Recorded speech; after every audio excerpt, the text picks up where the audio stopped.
함께 나눌 말씀의 제목은 더 나은 풍요를 주리라 입니다. 여러분, 오늘 우리가 읽은 이 말씀은요, 우리가 잘 아는 말씀이에요. 사실 오늘 10절까지 읽었지만 전체 내용은 18절까지 연결되어 있는 말씀입니다. 특히 오늘 본문이 말하고 있는 양의 문이나 그리고 18절 그 안에 있는 선한 목자나 같은 내용이에요. 오늘 본문의 내용이 이렇습니다. 양들은 문을 통해서야만, 즉 문을 통해서만 들어가야, 즉 우리에 들어갈 수가 있고, 선한 목자를 만나야만 생명을 얻을 수 있다는 말씀입니다. 이것이 전체 그 내용의 줄거리예요. 그러니까 예수님이 바로 우리에게 구원의 문이고 생명의 인도자라는 말씀을 하고 있는 것입니다. 예수님이 이 말씀을 하신 이유가 있습니다. 그 이유는 문으로 들어가지 않고 양을 도적질하기 위해서 울타리를 넘어가는 이들이 있기 때문에 이 말씀을 하셨어요. 또한 양을 지키는 것이 아니라 도적질하려는 사꾼 목자가 있기 때문에 이 말씀을 하셨습니다. 발단은 어디에서 시작되냐면 앞장인 9장에서 시작되고 있습니다. 9장에요. 앞을 못 보는 시각장애, 즉 소경을 예수님이 고쳐주셨어요. 이 소경을 고쳐준 사건 때문에 이 발단이 시작된 거예요. 종교인들, 그러니까 바리새인들이 이 병 고치는 것을 싫어해서가 아니라, 싫어하지 않습니다. 그러나 그것을 안식일에 했다는 이 이유 때문에 문제를 삼았던 것이고, 항상 반론을 제기하고 문제가 되는 상황을 만든 자리에서 예수님이 이 말씀을 하셨던 것입니다. 방금 말을 했듯이 바리새인들이 제기한 이 문제는 예수님이 안식일을 지키지 않았다는 것이에요. 그들은요, 이것을 그냥 두면 자신들의 그 정체성에 문제가 생기니까 초기에 잡을 목적으로 태클을 건 것이었습니다. 그러한 이유로 고침을 받은 자도 불렀고 그의 부모도 불러서 달래기도 하고 협박하기도 하면서 예수님의 범법 사실을 증명하려고 예를 썼지만 그러지 못했던 거예요. 사실 그들의 처지에서 보면, 그들의 입장에서 보면요, 무엇보다도 이 안식일 법을 수호하는 것은 매우 중요했어요. 그러니까 예수님이 9장에서 보면 이들이 바로 영적인 시각 장애인이라고 9장 39절에 이렇게 말하고 있어요. 들어보세요. 보지 못하는 자들은 보게 하고 보는 자들은 소경이 되게 하려 함이라. 이렇게 말씀하니까 바리새인들이 발끈한 거예요. 우리가 소경이냐고 발끈합니다. 그랬더니 예수님이 뭐라고 그러냐면, 너희가 소경이 되었더라면 죄가 없으려니와 본다고 하니 너희 죄가 그대로 있느니라 라고 말씀을 하게 됩니다.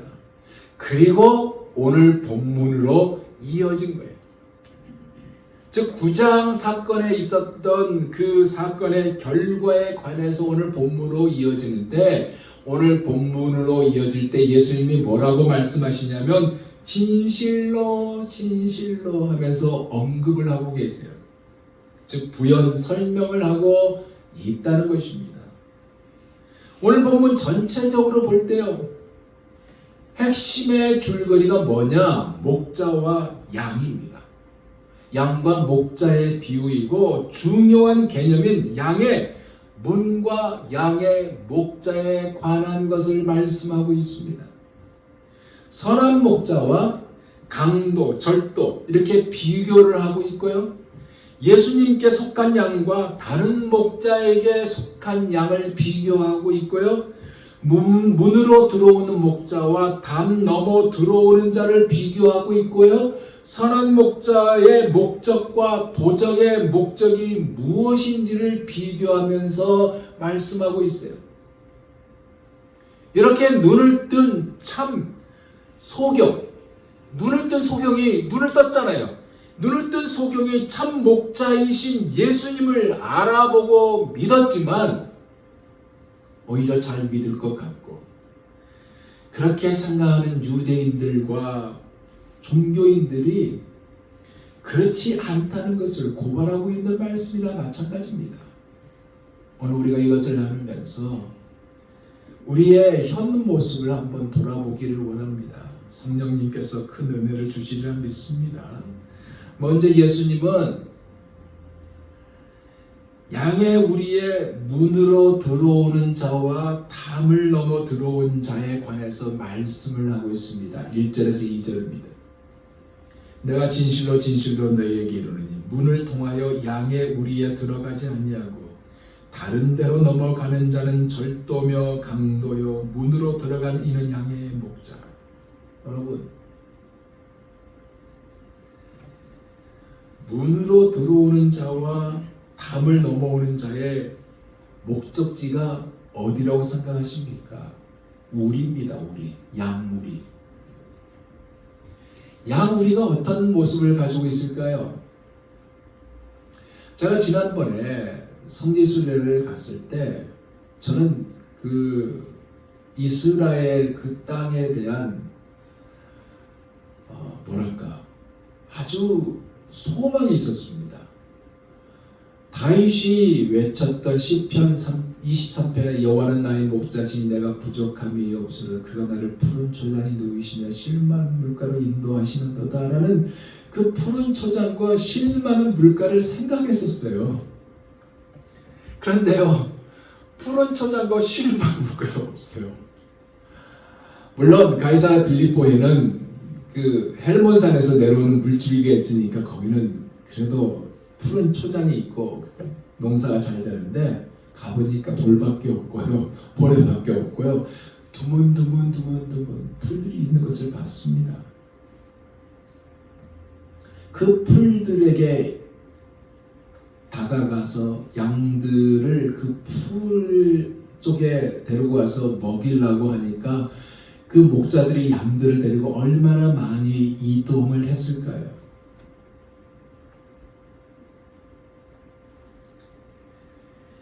그 풀들을 찾아다녔을 거예요. 그리고 시간이 되면 우리 안에 양들을 몰아 넣었을 것인데, 돈이 있는 자는요 벽돌로 쌓고 그리고 천으로 그 양의 우리를 덮었을 것이지만, 현실은 공동으로 양의 우리를 만들어서 밤이 되면 각 사람의 양들을 한 우리 안에 몰아넣어요. 그리고 문지기를 세워 밤새도록 지키게 했습니다. 여러분 이거 아세요? 중동 지방에 밤에는 굉장히 춥습니다. 보통 추운 게 아니에요. 그래서 양들을 우리 안에 이렇게 집어넣고 그리고 그 문지기가 그 안에 지키는데요, 그 천을 덮고 그 추위를 덜덜 떨면서 양을 지키는 것입니다. 그것도 없으면 동굴이 있으면 동굴에다가 양들을 집어넣어요. 그것도 없으면 나무나 돌을 이렇게 덤섬덤섬 세워가지고 울타리를 쳐서 만들어가지고 문은 하나로 만듭니다. 즉 우리에 들어가려면 반드시 문지기가 지키는 문을 통과하도록 했던 것입니다. 오늘 주님이 하신 말씀은요, 불법이 아닌 정당한 경로를 통해서 진행되게 했다는 것을 말씀하고 있는 거예요. 핵심은. 그리고 그렇지 않다는 자들이 있다고 말씀하고 있습니다. 제가 오늘 말씀을 이렇게 전하는데, 제가 이 말씀을 준비하다가 갑자기 철로 역정이 생각났습니다. 아주 오래전에 읽었어요. 중학교 한 2학년 때 읽었던 것 같아요. 철로 역정. 하도 선생님이 철로 역정은 꼭 봐야 된다, 읽어야 된다 그래가지고 중학교 2학년 때 그 선생님에 따라서 이 두꺼운 철로 역정을 한번 읽어봤습니다. 정말 힘들었어요. 그런데 거기에 있었던 그 사건이 나오는 그 내용이 갑자기 떠올랐습니다. 철로 역정에 보면요, 누가 나오냐면 담을 뛰어넘어온 사람들이 등장합니다. 그 사람들의 이름이 허레이고 위선이에요. 그들을 본 크리찬이, 그 주인공이 크리찬이에요. 일부가 크리찬의 그 일대기를 그리고 2부는 크리스티나, 아내에 대한 내용을 담고 있습니다. 이 크리찬이 묻습니다. 당신들은 어디서 오는 길이며 또 어디로 가는 것이냐고 물으니까 그들이 이렇게 말해요. 헛된 영광의 도시에서 태어난 사람들이고 영예를 찾으려고 시온산으로 간다고 이야기를 합니다. 이 크리스찬이 이렇게 말을 해요. 길 어귀에 문이 하나 서 있고 왜 그리로 들어오지 않고 담을 넘어오냐고. 성경에 문으로 들어오지 않고 다른 데로 넘어가는 자는 절도며 강도라고 분명히 성경이 있는 것을 알지 못하느냐라고 물으니까 그들이 이렇게 말해요. 우리뿐만 아니라 우리 고장 사람들은 모두 입구에 있는 문을 통해서 시온으로 가는 길이 너무 멀고 힘들다고 생각하여 지름길을 택하려고 우리처럼 담을 넘어오는 것이 예사라고 하면서 오랫동안 내려온 관습이라는 말을 꺼냅니다. 1000년이 넘도록 당연하게 여겨온 관습이니까 공정한 재판관이라면 틀림없이 합법적인 것으로 인정하리라는 것을 의심치 않다고 일단 우리가 이 길에 들어선 이상 우리가 어떤 경로를 밟았든 그것이 무슨 상관이냐며 지금 당신의 상황이 우리보다 더 나을 게 뭐가 있냐며 따지는데 율법이나 규례에 대해서는 우리도 당신 못지않게 양심적으로 잘 따르고 있으니 그 점에 대해서 당신이나 우리나 다를 것이 없다. 다만 우리가 보기에 당신이 지금 걸치고 있는 겉옷만이 우리 것과 다른 것 같은데 아마 그것은 당신의 이웃들이 벌거벗고 다니는 당신의 부끄러움을 가려주기 위하여 당신에게 준 옷 같구려 하면서 비아냥거리는 것을 엿볼 수 있습니다. 무슨 얘기예요? 오직 구원은 예수 그리스도밖에 없는데 다른 데도 구원이 있다고 말하는 것입니다. 천국에 가는 길은 오직 예수 그리스도밖에 없는데 다른 방법으로 다른 즉 이종교, 저종교, 불교, 이슬람교, 힌두교를 통해서도 구원을 받을 수 있다고 이야기하는 거예요. 사실 오늘 본문에서 말하고 있는 이 문지기는 하나님이거든요. 이 사실을 만약에 그들이 알았어도 문으로 들어오는 목자는 하나님이 보내신 예수님이라는 사실을 모르는 행동인 것입니다. 이 울타리에 넘어 들어온 자들이 바로 바리새인들이고 사두개인 같은 지도자들이거든요. 어느 누구도 그들을 지도자로 세운 적도 없었는데 언제부터인가 자기들 스스로 지도자 위치를 차지하면서 백성들을 부당하게 탄압하는 것입니다. 반면에 양의 문인, 정당하게 들어온 양의 문인 예수님은 여자의 우선이고요. 아브라함과 다윗의 계보이고 6월절 양이시며 속죄 제물이시고 성전이시고 장대 위에 달린 노뱀이시고 처녀에게 나셨고 세상 죄를 지고 가신 하나님의 어린 양입니다. 그래서 예수님이 이렇게 양과 목자와의 관계를 말씀하셨는데 그것이 오늘 본문 3절에서 5절 말씀이에요. 들어보세요. 문지기는 그를 위하여 문을 열고 양은 그의 음성을 듣나니 그가 자기 양의 이름을 각각 불러 인도하여 내느니라. 자기 양을 다 내어 놓은 후에 앞서가면 양들이 그의 음성을 아는 고로 따라오되 타인의 음성은 알지 못하는 고로 타인을 따르지 아니하고 도리어 도망하느니라. 뭐예요? 즉 양들은 자기 목자의 음성을 알아 듣는다는 것입니다. 비록 그들과 같이 섞여 있어도 다른 양들과 같이 섞여 있어도 각각 다른 방향으로 시간이 되어서 주인이 부를 때 주인의 음성을 듣고 달려간다는 것입니다. 이것을 보면 여러분, 양은 참 똑똑한 동물 같죠? 그런데 양은 똑똑한 동물이 아닙니다. 그렇지 않아요. 시력이 엄청나게 나쁩니다. 눈앞에 뭔가 이게 아른아른거리죠? 그러면 그 눈앞에 아른아른거린 것을 졸졸 따라가는 동물입니다. 심지어 잘 속아요. 그래서 그 형편없는 분별력 때문에 늑대들에게 잘 먹힙니다. 잡아먹혀요. 잘 넘어져요. 다리가 강하지 않아서요, 재빠르지도 못하고 뛰는 속도까지 느리는 동물이 바로 양입니다. 일단 넘어지죠? 그러면 벌러덩 넘어집니다.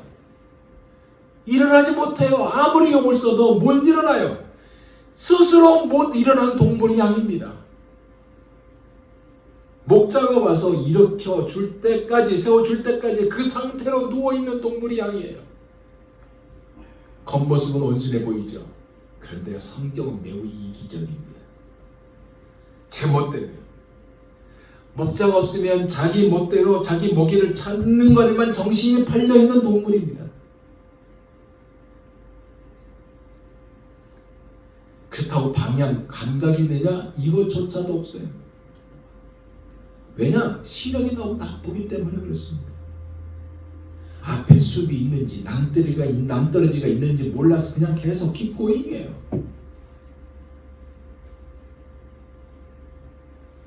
목자 또는 양치기가 있어야만 생존할 수 있는 동물입니다.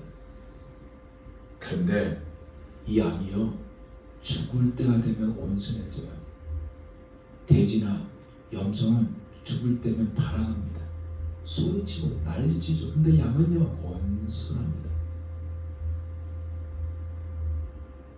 전염하듯 모든 것을 포기하듯 온순해진 동물이 양이에요. 근데 이 양은 발달된 것이 하나 있어요. 그것이 바로 귀입니다. 그래서 주인의 음성을 알아들어요. 성경은 양인 우리가 각기 제갈길로 갔다고 이사야서 53장 6절에 말씀하고 있습니다.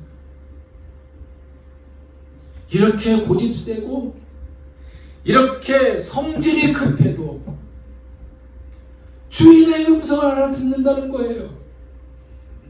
그러기에 오늘 본문 3절에서 5절을 보면 그의 음성을 듣고 자기 양의 이름을 각각 불러 인도할 때 목자가 양을 다 내어놓은 후에 앞서가며 양들이 그의 음성을 알아 따라간다라고 말씀하고 있습니다.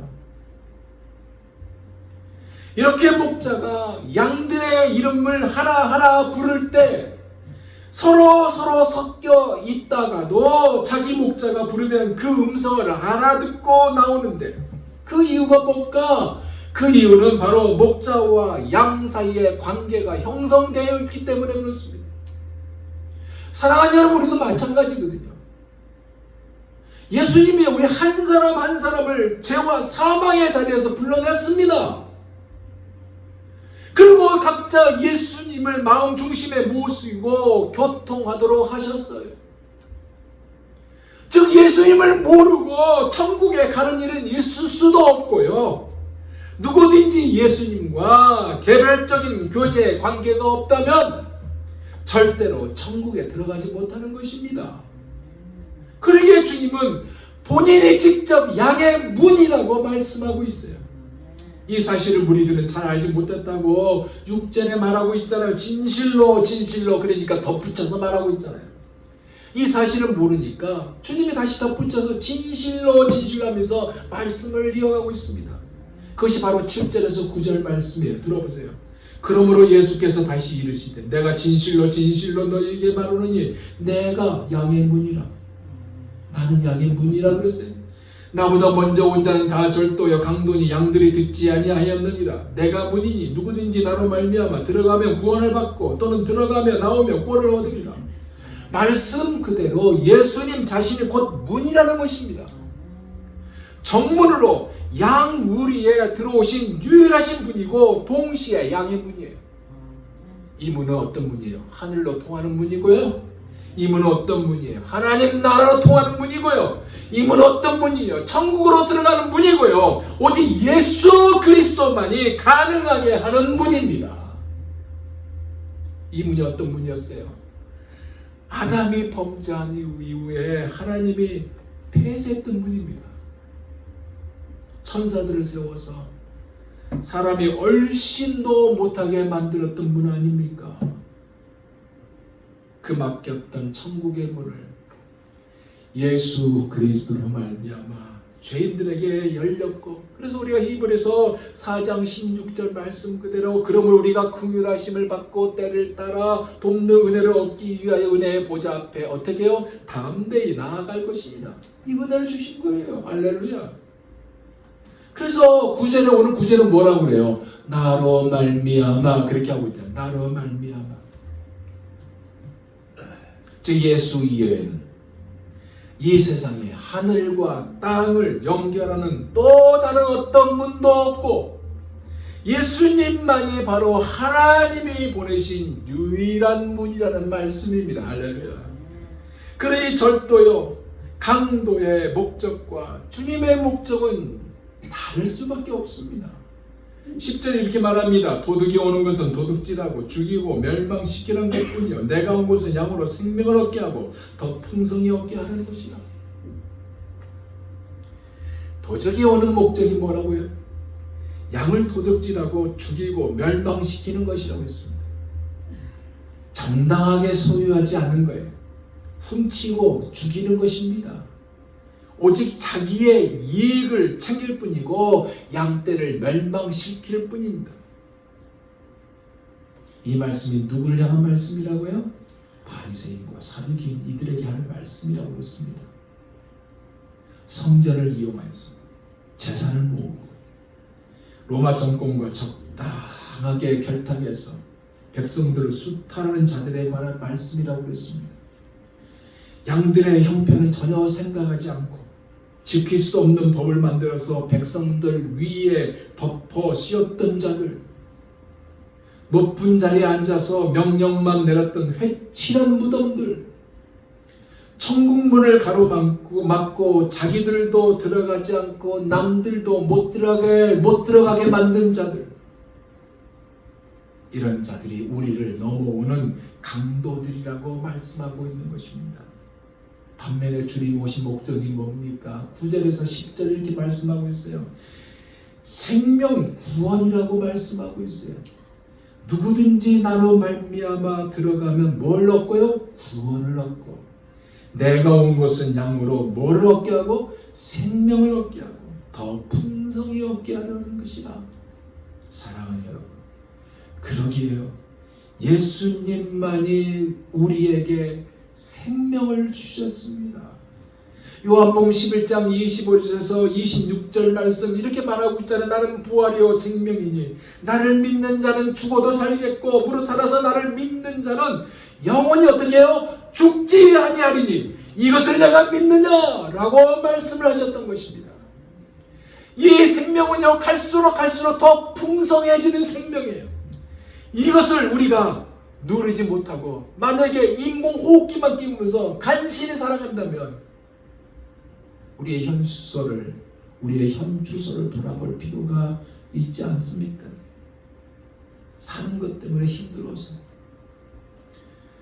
그것에 지쳐서 하늘을 제대로 쳐다보지 못하고 기도의 자리도 나오지 못하고 주님도 찾지 못하고, 주님이 그런 우리에게 더 나은 풍요를 주리라라고 말씀하고 있는 것입니다. 그러면 어떻게 되는지 아세요? 진짜로 주님 앞으로 나오면 꼴을 먹는다고 그랬어요. 9절에 뭐예요? 들어가며 나오며 꼴을 얻으리라고 그랬잖아요. 들어가며 나오며 꼴을 얻으리라. 이것이 여러분의 것이 되기를 원합니다. 이 꼴은요 오직 예수님을 통해서 무한 리필된 꼴이에요. 결코 줄이지 않는 꼴입니다. 육의 양식은 기본이에요. 더 크고 중요한 꼴, 날마다 주시는 영의 양식을 얻게 되는 하나님의 은혜입니다. 이것은 진정한 자유를 얻게 하는 은혜예요. 예수님은 우리에게 진정한 자유를 주시려고 오셨어요. 더 나은 풍요를 주시려고 오셨어요. 그러기에 예수님만이 그리스도요, 예수님만이 메시아요, 우리의 구원자, 우리의 생명, 우리의 전부, 우리의 소망입니다. 사랑하는 여러분, 그런데 우리는요, 우리에게 익숙한 것이 있습니다. 그것이 뭐냐? 종교적으로 세련된 것만을 추구하는 것이 우리에게 익숙합니다. 사람들에게 익숙하고 대단히 합리적이고 전통신앙을 강조하는 것에 우리는 익숙합니다. 그것이 구원을 베풀 수 있는 권위를 인정한다고 착각까지 해버립니다. 하지만 세련된 복장과 어느 구사 능력을 지닌 도둑을 알아보지 못한다? 멸망하고 맙니다. 중요한 것이 예수님은 양으로 하여금 생명을 풍성하게 얻게 하려고 오신 분이라는 사실이에요. 그래서 양의 문이고 구원받고 꼴을 얻으려면 이 문을 통과해야 됩니다. 왜요? 이것은 생명을 얻게 하시는 하나님의 은혜이기 때문에 그렇습니다. 그러기에 생명은 사람의 소유가 아니에요. 하나님의 것입니다. 하나님의 소유고 하나님만이 생명을 줄 수 있습니다. 예수님을 통해서 이 풍성한 생명을 얻게 되는 것입니다. 이 생명은 부활이에요. 이 부활 생명이 다른 말로 뭔지 아세요? 영생입니다. 이것을 하나님이 값없이 은혜로 주셨다고 하고 있잖아요. 이 생명을 풍성하게 받게 하시려고 양의 문이신 예수님, 선한 목자이신 예수님이 십자가에 달려 돌아가셨습니다. 즉 세상의 그 어떤 것으로도 대체될 수 없는 하나님의 생명이 예수님에게서 일어난 거예요. 이 엄청나고 놀랍고 새로운, 그래서 기적 중에 기적이라 할 수밖에 없는 예수 그리스도를 온전히 신뢰하면 풍성한 생명을 선물로 받게 되는 것입니다. 이제 말씀을 마무리합니다. 예수님의 가르침은 매우 단순합니다. 분명했습니다. 뭐였어요? 그 누구도 예수님을 통하지 않고서는 구원을 받을 수 없다는 것입니다.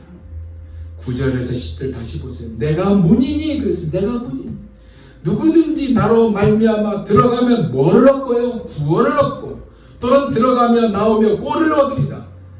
꼴을 얻은 것은 먼저 그의 나라와 그 의를 구하라. 그럼 이 모든 것을 너에게 더하시리라. 똑같습니다.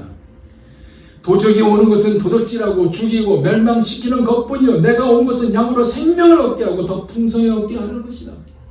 누구든지 예수를 믿으면 하나님 나라에 들어가게 되고 구원을 얻게 된다는 말씀이고요. 삶의 질이 전적으로 달라진다는 말씀이에요.